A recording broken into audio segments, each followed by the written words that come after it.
ഇതേ പെരുന്നാളൊക്കെ അല്ലേ വരാൻ പോണം. പത്തിരി മേടിക്കുക ഉണ്ടാക്കുക എങ്ങനെ വേണമെങ്കിലൊക്കെ ആയിക്കോ. എന്നിട്ട് നല്ല കട്ടി തേങ്ങാപ്പാൽ അങ്ങോട്ട് പിഴിഞ്ഞിട്ടില്ലേ, പത്തിരി ആ തേങ്ങാപ്പാൽ മുക്കിയതിന് ശേഷം ഈ ഒരു ബീഫ് കറി അതിൻ്റെ മുകളിലേക്ക് ഒഴിച്ചിട്ട് ഞെരടി ഞെരടി അങ്ങോട്ട് കഴിക്കണം.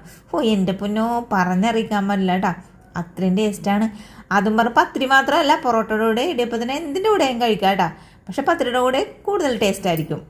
2.5 കിലോ ബീഫ് കഴുകി വൃത്തിയാക്കി വെച്ചിട്ടുണ്ട് കേട്ടോ. മിക്സർ ജാറിലേക്ക് ഒരു കഷ്ണം ഇഞ്ചി ഇട്ടത് കണ്ട, അത്രോളം ഇഞ്ചിയും ഒരു തടം വെളുത്തുള്ളിയും കുറച്ച് ചുമന്നുള്ളി കൂടിയാലും കുഴപ്പമൊന്നുമില്ല. ഒരു 10-12 പച്ചമുളക് ഇട്ടിട്ട് ഇതേപോലെ ഒന്ന് ചതച്ചെടുത്തിട്ടുണ്ട്.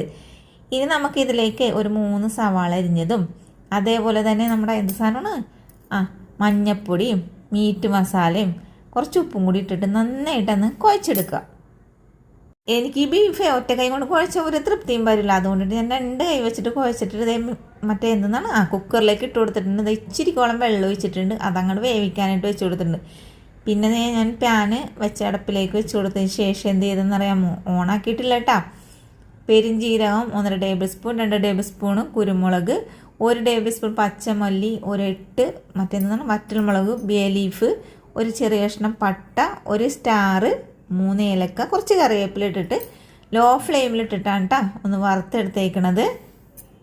ഇങ്ങനെ മസാല ഉണ്ടാക്കിയ വറുത്ത് പൊടിച്ച് വെക്കണമെങ്കിൽ ഇടയ്ക്കിടയ്ക്ക് ബീഫ് കറി വെക്കുമ്പോൾ ഇട്ട് കൊടുത്താൽ മതി. നല്ല അടിപൊളി ടേസ്റ്റുള്ള മസാലയാണ്. മണം പോകാതെ നന്നായിട്ട് കുപ്പിയുടെ പൂള അടച്ചു വെക്കണം കേട്ടോ. അതിന് ഉരുളി വെച്ച് വെളിച്ചെണ്ണ ഒഴിച്ച് ലേശം ഉലുവിട്ട് 3 കുഞ്ഞിത്തക്കാളി അതുകൊണ്ട് 3 ഇട്ടത്, ലേശം കറിവേപ്പിലിട്ട്.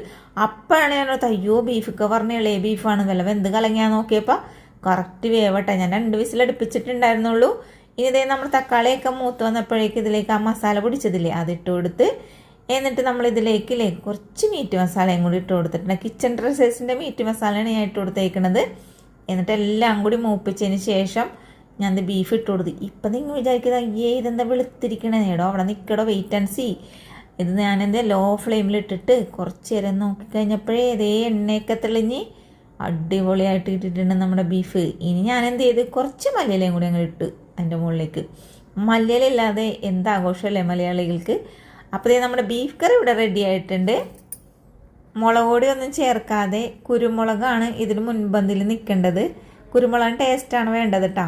അപ്പം അടിപൊളി ടേസ്റ്റുള്ള ഒരു ബീഫ് കറിയാണ് ഇത്. നെയ്ച്ചോറിൻ്റെ കൂടെ നല്ലതായിരിക്കുള്ളൂ. ബീഫൊക്കെ മേടിച്ചിട്ട് പെരുന്നാൾക്ക് ഇങ്ങനെ ഒരു ബീഫ് കറി ഉണ്ടാക്കിക്കോ. പിന്നെ എന്താ പറയാൻ വന്ന്, ബീഫ് കറിയുടെ ഒരുപാട് വീഡിയോസൊക്കെ ഞാൻ യൂട്യൂബിൽ അപ്ലോഡ് ചെയ്തിട്ടുണ്ട്. കാണാത്തവർ കാണുക, സപ്പോർട്ട് ചെയ്യാൻ മറക്കരുത്. വീഡിയോ ഇത്ര നേരം കണ്ടതിന് താങ്ക് യു.